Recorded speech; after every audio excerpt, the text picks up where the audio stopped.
Welcome to the video, ladies and gentlemen. My name is Embraxis. Today we're going to be continuing that Rated Battleground series that I was talking about. Last video we showed you a couple of compositions between me and Ori. This was just so people had somewhere to start for those who are really gung-ho about getting Rated Battlegrounds in the very first week of the season. Because they removed that 2200 cap, I really don't feel like there's any super rush. So now I can kind of slow down just a little bit, not too much. I'll be putting out videos at a very regular pace. I'm going to try to pick up the pace here. But in this video, we're going to be talking more about compositions, a little bit into the strategy, a little bit about the different components of Rated Battlegrounds. I'll be trying to do a separate video on each one of these things that I'm talking about, but I wanted to give you guys some more different compositions that you could try out if maybe you're still forming a team or you want to try something different. Now this is going to end up being a long video, so there's going to be time codes in the description of this video so you can skip to different parts that are going to be relevant to you. In this video I'll be taking some clips from Ori's 2500 Rated Battlegrounds, some from his Temple of Cope Magoo, some from his Warsong Gulch. I'll be using some of my own clips. Other than that, I'll have to run a little PvP in between. It's really hard to get a lot of B-roll footage for these kind of videos, particularly since Rated Battlegrounds have the tendency to go either really right or really wrong. And I haven't quite formed my team yet, so I'll be running some PvP in between, but I'll be giving you guys visual cues, that way you can relate to what I'm talking about. That being said, this is really going to be one of those videos where you're going to have to listen to what I'm talking about. It might be a good video to kind of minimize at certain points and maybe do some dailies in between. So let's go ahead and get into it. I got a lot of comments on the last video. I know people are asking for arena stuff. I do think we have some people working on arena things. I don't personally do arena videos. Maybe I will in the future, some Fury arena videos or something like that. But those are coming. Other than that, I got questions about where do hunters fit into Rated Battlegrounds, where do elemental shamans fit in. So we'll be talking a little bit more about that. When it comes to specialty classes, kind of like the elemental shaman, hunters, and stuff like that, typically the Rated Battleground kind of has to be designed around it. So if you guys happen to be an elemental shaman or hunter or maybe a rat paladin, you might want to consider leading your own Rated Battlegrounds. That way you can form the team around you, because a lot of teams aren't just going to bring you in right away. I'm sorry, but that's the actual truth behind things. People find out what the best teams to run with are, and they tend to stick to that. They don't really like to deviate from them because they think it gives them the best advantage. I'm kind of here to tell you today that's not necessarily true. Pretty much any team has just as much chance as any other team of succeeding in Rated Battlegrounds, as long as you guys have really good communication skills. So what goes into Rated Battlegrounds? Well, there's a few key components to a Rated Battleground that you need to get nailed down before you even start forming a group. And I will do separate videos on these. I don't really want to include them in this video, but I'm just going to touch on them briefly. So the first thing you're going to need a Rated Battleground leader. This is going to be the guy who's going to make the tough calls. He's going to be telling people where to go, what positions to be in, how they're supposed to be set up for Rated Battlegrounds, you know, talents, etc. There's a lot of weight riding on this guy's head because usually he ends up making decisions that either win or lose a Rated Battleground. You got to kind of give this guy some slack. Not only does he have to get the team together, which can quite honestly at times take over 2 or 3 hours to get a good team set together, or waiting for people to get online and whatnot. So cut your Rated Battleground leader some slack. If they're new, let them learn. Don't abandon them after one loss, and it'll pay off in the long run. So the second, probably most important part about Rated Battlegrounds is going to be your target caller. Now, this guy has to have the voice, and you know what I'm talking about when I say the voice. It's one of those guys where when they talk, he's really hard to ignore. When he calls something out like, hey, look at that mage, everybody kind of just looks at him. Just because the guy's talking. You need one of those people. And it's always good to have more than one target caller in your group, particularly for node maps and for the rare occasion where your target caller is going to die. Now that target caller typically is going to be a Frost Death Knight. It can really be any class as long as it's not the FC or the healers. Flag carriers tend to at times get stuck in rooms away from the fight. It's usually not good to have them doing it, and the healers are typically a little too busy trying to keep each other alive to actually be doing the target calling. You can have one of your ranged DPS do it. You just have to keep in mind, if you have melee like Death Knights, Rogues, etc., it's going to take them a little more time to get from A to B and start attacking your target. So those are really the basic components of what goes into a rated battleground. Of course, the number one component and the most important part of a rated battleground is going to be your communication skills. And this is the most important part of any rated battleground. You can take some of the crappiest compositions that you can think of, and as long as you guys are communicating and working together well, they'll succeed. So we're just going to examine a clip here from Ori. You can hear that his team's talking in the background. I put a little text over their voices. I didn't get all the names right, so they're actually just named like Shaman, Mage, etc. That way you know who's talking. You can see what the rated battleground leader is hearing, because basically what this guy's doing is he's intaking all this information and making the decisions. The target caller's using this information to see who he's going to be attacking. For an example, say the Mage says so-and-so has blown their trinket, or they pop their bubble, etc. That would alert the target caller that that person's vulnerable. Maybe someone calls out from a node that, hey, the rogue's gone missing, or something like that. That tells the rated battleground leader he needs to elect somebody to send somewhere. And a lot of those decisions can really be delegated before the battleground starts. You can have someone set up, say if you do bring a hunter, you can say, Hunter, at any point, if any of the nodes call out, you will be the one going there, etc. and so forth. We'll be covering more about that in the Rated Battlegrounds Leader video, which will be coming here in the near future. But today I'm talking about compositions and how those work. Now, as far as compositions are concerned, you already got our compositions from the last video, where you have the 3 heals, the Prot Warrior Flag Carrier, you've got your Frost Death Knight target calling, and then you've typically got 2 casters, maybe another melee DPS, maybe 2 DPS, maybe a hunter, shaman, etc. I'm going to be giving you a couple of new compositions, and we'll be talking about those and how they can work together, because you already kind of know how the other compositions are going to work. So the number one composition that I want to give you, and this is probably the most solid one that I came up with during beta that really didn't quite work out when it came to patch 5.1 and patch 5.2. This composition consisted of a Holy Paladin and Disc Priest, a Resto Druid, Frost Death Knight Target Caller, Elemental Shaman, Boomkin, Frost Mage, Destro Lock, and Rogue. Now you might be saying to yourself, well, that's not a typical composition. You have an Elemental Shaman in here. And the whole point of me bringing the Elemental Shaman is for the maximum CC chain, or at least that's what I like to call it in Rated Battlegrounds. It's kind of the unescapable CC chain that you can run into once in a while. Now, basically the way this functions, and I'm going to go ahead and move this text over here in the upper right corner so you can see who I'm talking about. The basic way that this composition is going to work is you're going to have that Resto Druid go ahead, symbiosis with the Elemental Shaman. That'll give the Elemental Shaman Solar Beam, which is pretty important for this particular strategy. Now, you've already got Solar Beam and Vortex on your Boomkin. If you don't, you might want to go ahead and set your Boomkin up with that. You've got your Frost Ring from your Mage, you've got your Mass Grip from your Death Knight. Destro Locks used to be a little more useful because the Rain of Fire used to have a periodic stun on it. That's why the Elemental Shaman is worked in here. You can do it with a Restoration Shaman if you decide to swap out your Disc Priest. I just threw the Disc Priest in there because during this composition, the Elemental Shaman will actually be exposed if he doesn't have Totemic Projection, and I don't recommend him have that. I'd rather have him have Call of the Elements, which resets his totem cooldowns. But just in the odd case that the Disc Priest needs to life swap with them or throw out some Mass Dispels, that's why he's there in the first place. So the basic way this composition is going to work is for flag carrying maps, you're going to have that initial clash where you pop in the middle. And typically these clashes are dictated by who gets the first grip off first.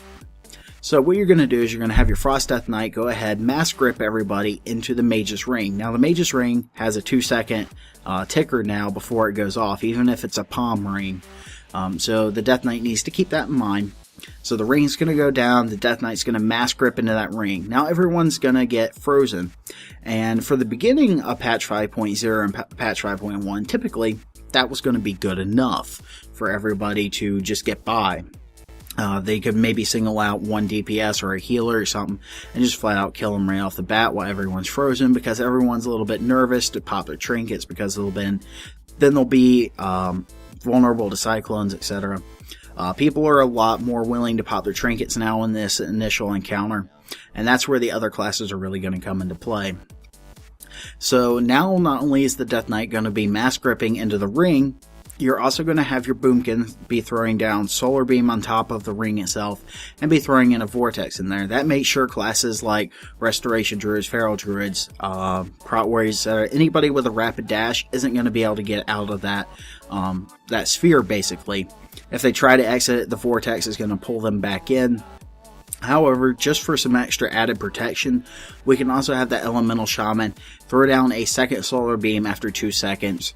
He can actually run in, throw down Earth Grab Totem and Capacitor Totem, which is going to hold them in place until the Capacitor Totem goes off. They're already still sitting in that Solar Beam. Stun's going to go off. The Shaman can use Call of Elements and do it again if necessary.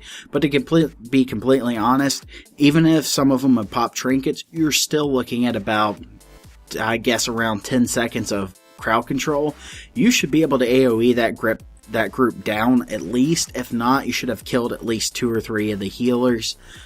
Really devastating combo. You can see that on your screen. I've been illustrating here for the past few minutes. Now this is a slowed down version that I recorded last night.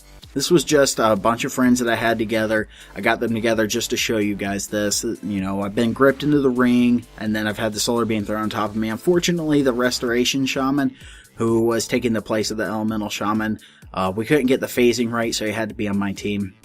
But trust me, even if you trinket, try to leap out, etc., which the Warrior, if out of any classes, would be the one to be able to get out of this combo, it's just not possible, particularly once you have the Shaman in there rooting you to the ground. You'd have to rely on someone else being outside and intervening banners, etc. It's a very, very devastating CC chain. And the whole point of me showing you this is because you look at this composition from the very start and you say, wow, that is going to be a bullcrap composition. But when you take into account all the different abilities of the different classes, and you factor in that pretty much everyone's going to get murdered in the first few seconds of the rated battleground, it becomes particularly devastating. But it takes a high amount of coordination between everybody.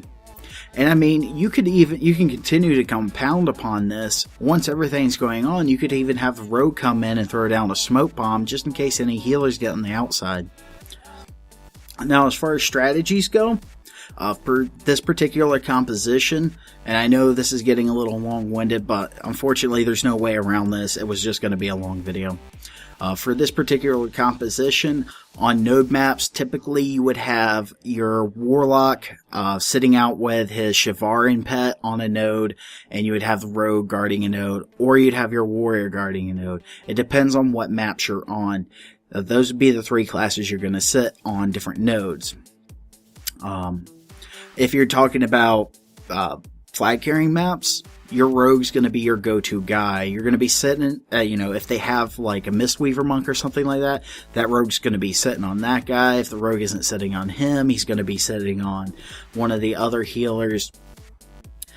You can basically delegate different parts of your DPS to CCing particular people. For an example, you say, Mage, every time polymorphs off cooldown, I want it on this healer. Now, of course, if he's going to be polymorphing that healer on a regular basis, you aren't going to be wanting to attack them. But you see where I'm going with this. It's all about the coordination of your group and what kind of communication skills they have. So before we go into some more different compositions, because I'm not going to talk about those as long, I want to revisit that first video that I showed you where we were talking about Ori's team and how they were communicating with each other. And this is where the Rated Battleground Leader comes into play. The Rated Battleground Leader is taking in all that information and delegating different things to different parts of the raid group.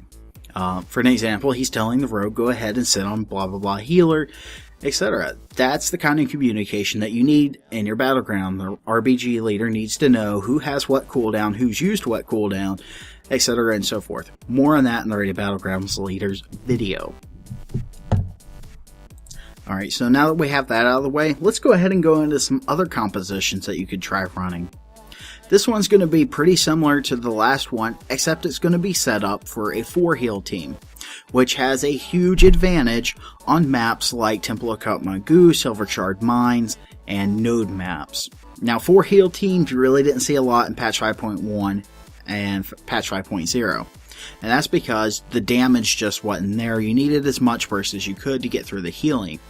Bring more healers, your damage goes down, but if you can somehow ninja nodes, etc., you're going to be in a really good position.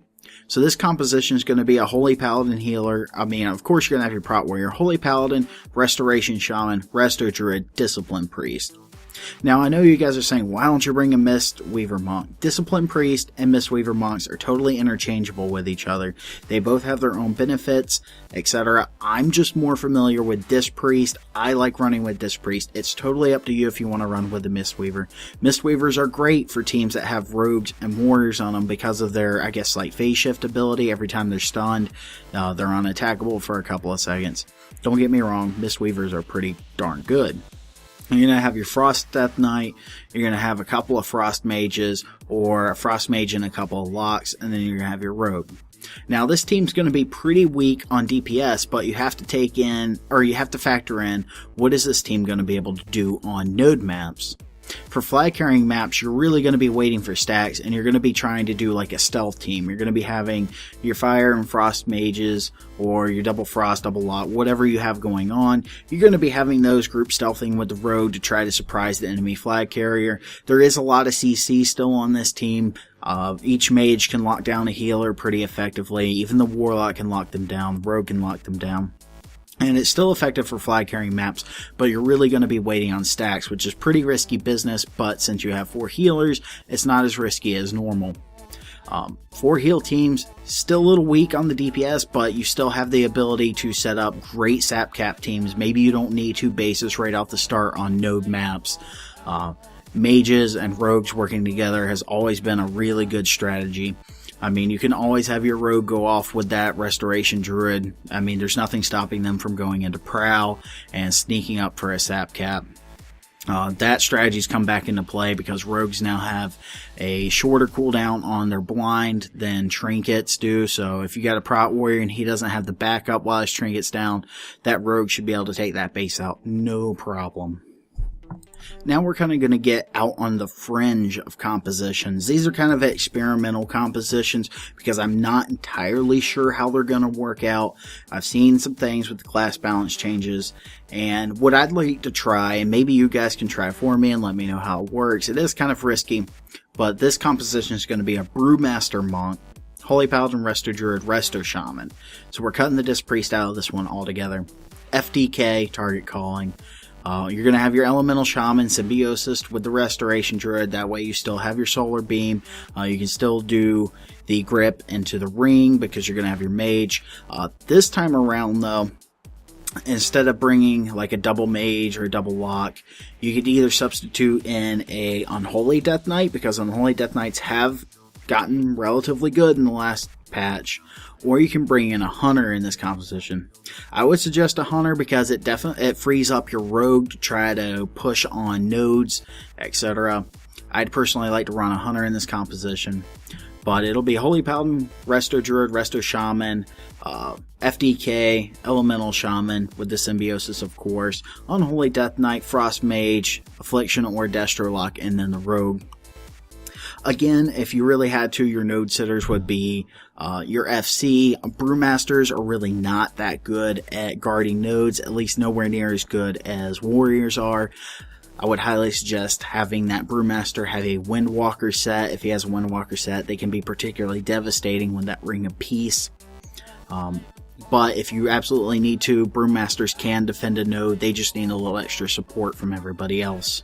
Your node sitters are going to be your Warlock and your Rogue most likely. That or your Hunter. It depends on what you want to do. A lot of Hunters really dislike being left at nodes nonstop. Unfortunately, that's just the position that they've been put in the past few years. You know, if you've ever heard the joking term rank 1 node sitter, that would be your Hunter. Hunters are pretty darn viable once you have them out on the field. Arathi Basin, they're great. Like, they're probably a little bit better than Shaman at getting that knockoff on Arathi Basin at Lumber Mill. They're great for defending nodes, though, on Eye of the Storm. particularly if they're taking like a Blood Elf Tower or Mage Tower. Just that explosive trap's absolutely devastating. They're a lot better at stopping the side caps, etc. on Mage Tower. I would definitely like to see Hunters get worked a little more into this composition.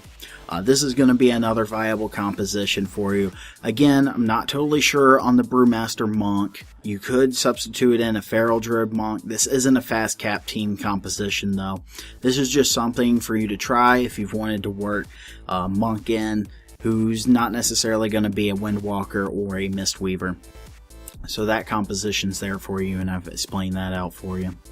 Of course, just talking briefly about this same composition, your CC chain's still going to be a little bit weaker, but again, you'll still be able to have that grip into a ring, into the solar beam, into the root, into the stun, into the smoke bomb, and then if you really, really need it, you can also have that Unholy Death Knight go into Remorseless Winter and use that. Not to mention that Death Knight could also really lock down a healer. Unholy Death Knights are pretty darn good at melting a healer's face. Alright, so here's another composition for you guys to try. Again, it's a little more risky of a composition. It's pretty similar to the last one, but this time, instead of bringing the Brewmaster Monk, you're going to be trying it with a Feral Druid. Again, Feral Druids are a little bit more risky than Prot Warriors if you're not going for a fast cap team. Again, I like working that Elemental Shaman in there. I personally play with an Elemental Shaman. I like having him on my team. You can substitute that Elemental Shaman out for another Mage or a Warlock, no problem. Nothing will really go wrong there. You'll just be missing another Solar Beam, and you'll be missing a stun because the Warrior lost his Shockwave. You gotta remember that Warriors don't have Shockwave anymore. So if you can get a class with a stun, that's gonna be to your advantage. So this composition is going to be Feral Flag Carrier, Holy Paladin. I always like running with the Holy Paladin. They're great at AoE heals for group fights. Then we're going to have that Mistweaver. Mistweavers can be a little bit on the risky side because they really can get locked down. They do have a few heals that they can throw out, but when it comes down to Soothing Mist, that's a pretty long channel, really easy to interrupt. You got to be careful with your Mistweaver. Be watching their back. Then you're going to have your Restoration Druid, Frost Death Knight. Like I said, like running with the Elemental Shaman, you can substitute it out for a Destro Lock just for the sake of this composition because you've heard me talk a lot about the Elemental Shamans.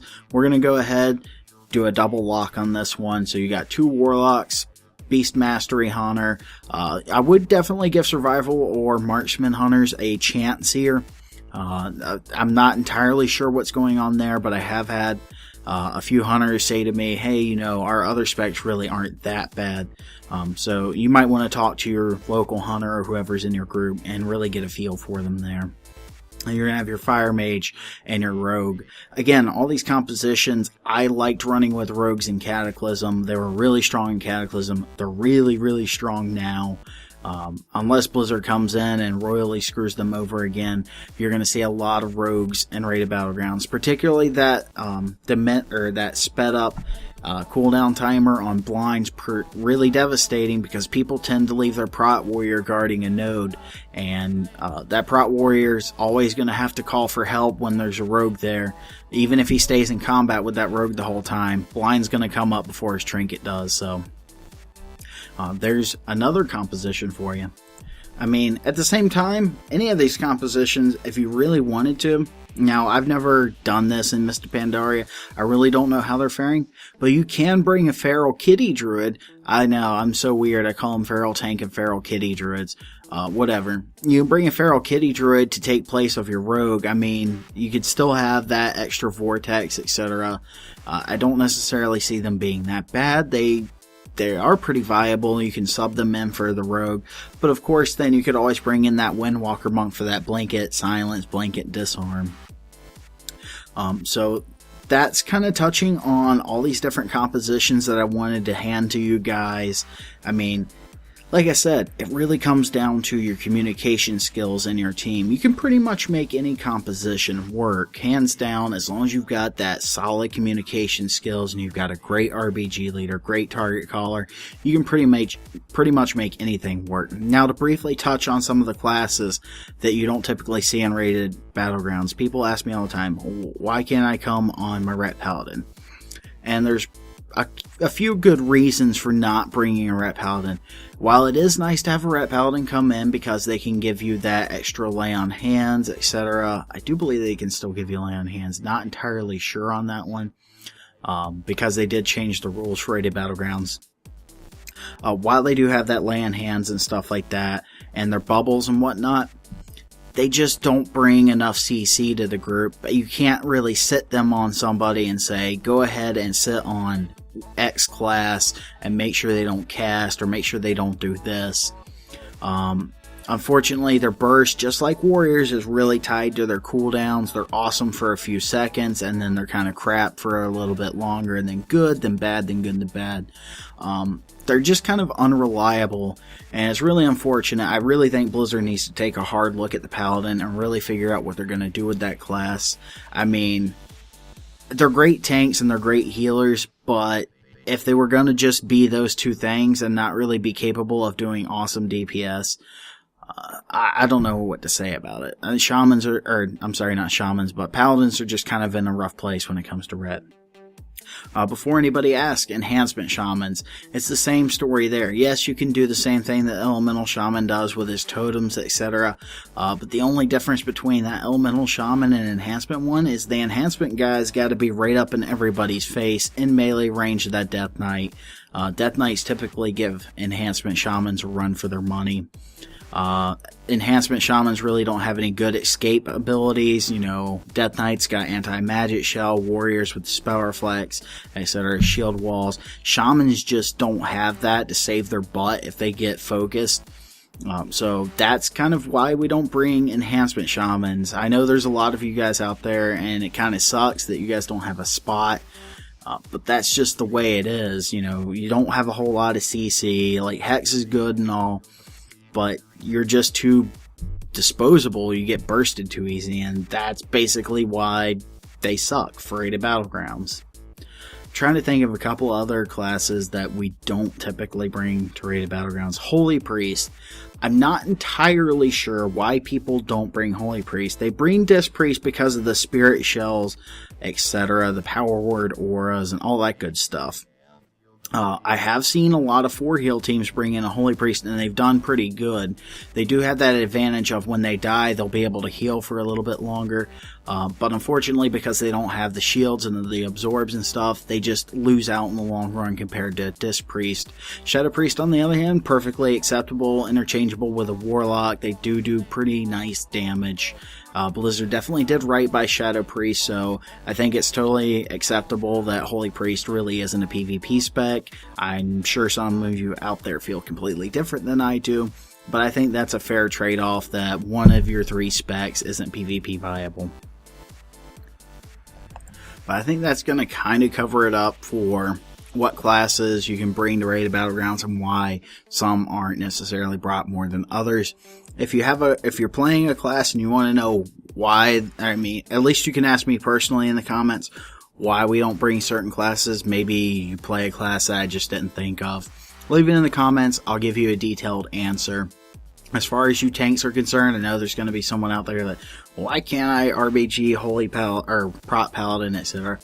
We'll be covering that in the Flag Carriers video, or he's currently working on a Warrior, Prot Warrior, or blah blah blah, English, a Prot Warrior video, teaching you how to do all that good stuff, so look forward to that. We'll be I think we're going to be working together to cover the different Flag Carriers and talking about those. That's about going to wrap it up for this video, guys. I'm Embraxis. Of course, 24-hour cooldown starts now. Please try to keep things limited to Rated Battlegrounds. What do you need to know? I try to put these videos out based on what information people need quicker. For an example, like help, I don't know what healers to use. We'll be doing an entire video on healers as well. So leave in the comments what you want to see. As always, I've been Embraxis. If you want to find a complete playlist of all the videos I'm making here for teaching World of Warcraft, go over to my personal channel and subscribe up. I'll have a playlist for you set up there, and you'll be able to catch all my Rated Battleground content. I've included a lot of stuff that was from Cataclysm in there that is still pertinent information for Mist of Pandaria if you're looking for a little extra stuff immediately. Other than that, I'll be continuing to make the videos. This is Embraxis, and I'll catch you later.